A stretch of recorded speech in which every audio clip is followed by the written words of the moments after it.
This glass represents the number of people who are going to gain weight this Christmas, and this glass represents the ones who won't. But why is this? Well, because a lot of these people use the holiday season to overindulge due to the months of restriction earlier in the year. And while I'm not saying that you need to set unrealistic goals to lose weight over the holidays, here are 10 stupidly simple tips to help you avoid gaining weight over the holidays. And number one is don't let the holiday period overrun. If you think you can't eat these chocolates or have a sip of this alcohol and lose weight, you are terribly mistaken. But you need to remember that the holiday period is just that, a period. So don't use the holidays as an excuse to go off the rails. So set boundaries. And for number two, you need to prioritize protein on your plate. If your goal is to lose weight this Christmas, despite what everybody online is telling you, there might be one thing that you might be overlooking, and that is protein. A lot of food this Christmas is going to be very carb heavy, and missing out on some of your gym sessions here and there, there's a good chance that you're potentially going to lose some muscle and put on some fat. Remember that protein keeps you fuller for longer. So to keep hitting your protein this Christmas,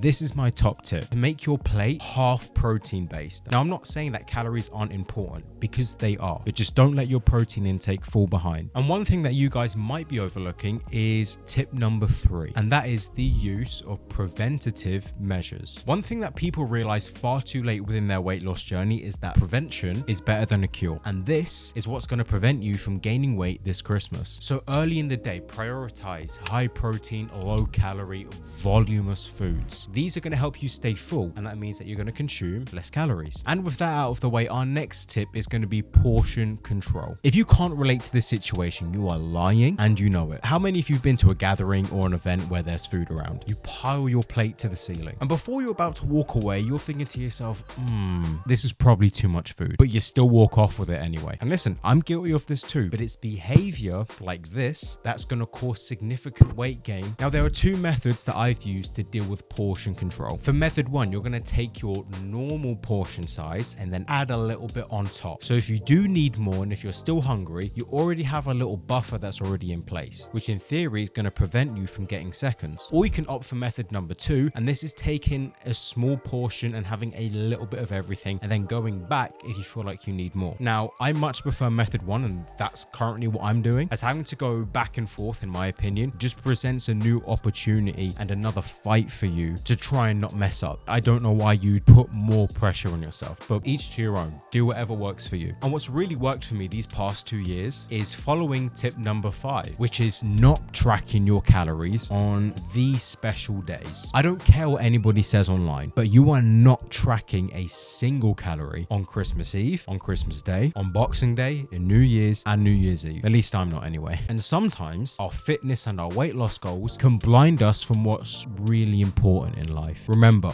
once you learn how to lose weight properly, you can do it at any time. And speaking of special occasions, we have tip number 6, and that's bringing your own food to parties and events. And this is going to be the only tip that you need to navigate gatherings or family events. You see, at parties and events, there's going to be a lot of food that isn't necessarily going to help you achieve your goals. But one way to make those gatherings a little less soul destroying is to just bring your own food. It's just a good thing to do, but most importantly, you know what's in that food, as you made it. You know the calories, you know the protein, you know everything in it, as you're the one who made it. The best thing about this tip is that you can make a diet or low calorie version. You don't even need to make a big thing out of it. You don't even need to tell anybody. Put it this way: good food is good food, and people are going to eat it either way. And for number 7, take your time between meals. A common trap that people fall into at Christmas is thinking that they need to eat as much as possible, as quickly as possible. And doing this is what creates that heavy and sluggish feeling that nobody really likes. So to prevent this and overeating, try and do something to keep you occupied, even if it's just walking around outside or in the house, or even just help with the washing up. Put it this way: it takes a minute for your brain to realize and register that you've actually eaten and to know that you're actually full. There's no need to rush into your main and your dessert and just have them one after another. Pace yourself. The food isn't going anywhere unless I'm around. If I'm being honest, a lot of people experience excessive weight gain simply because they're not following tip number 8, and that's making sure that you don't neglect exercise. Ever wonder why most people end up gaining weight over Christmas despite them being somewhat sensible with their calories? Your answer is exercise. We all know that exercising doesn't do a tremendous amount for fat loss. We know that we want to be prioritizing our diet for that, but the importance of exercise is in keeping some kind of consistency throughout the holiday season. season. You see, if your exercise falls to the wayside, you could just be giving yourself an excuse for everything else to fall to the wayside. And before you know it, you're back to square one and you've abandoned all of the healthy habits that have helped you lose weight so far, like calorie counting, weighing yourself every day, taking progress pictures, etc. And speaking of things that fall to the wayside, let's talk about motivation. And tip number 9 is focus on how you want to feel. As we're getting further into the Christmas season, your motivation might slowly diminish. Although relying on motivation to help you lose weight is a terrible idea, which I'll get to in another video, I think I have something that's going to help you hang in there. Now, instead of focusing on what you want, like a smaller waistline and a flatter stomach, etc., think about how you want to feel. Do you want to feel groggy and sluggish and filled with regret come the new year? Or do you want to feel fitter? Do you want to feel stronger? Do you want to feel more energized? I'm proud that you exercised some self-control over Christmas. Life is unpredictable, and so is weight loss. So things might not go as planned. So getting rid of unrealistic goals and not being so obsessive over your body, your physique, and the scale weight can subconsciously help you make better choices throughout the holidays. And moving on, this is arguably the most important tip of this video, and that is to stop stressing about your weight. For the past 3 Christmases, I obsessed over what I ate and what I looked like. And although that was probably the leanest that I have ever been in my life, it was also the most unhappiest. Stressing about what I ate and how I looked completely sucked the joy out of Christmas. And honestly, during that time, I was a horrible person to be around. Like, I'm not even gonna sit here and lie. I am not making that same mistake this Christmas, and you shouldn't either. You see, stressing about weight and stressing about food probably increases your chances of overeating and putting on fat. And like I've said before, once you learn how to lose weight properly, you can do it at any time you want, whenever you need to. So there's no need to put so much pressure onto yourself. And one of the ways that you can stop putting so much pressure on yourself is to simplify your weight loss. And one of the best ways to do that would be to watch this.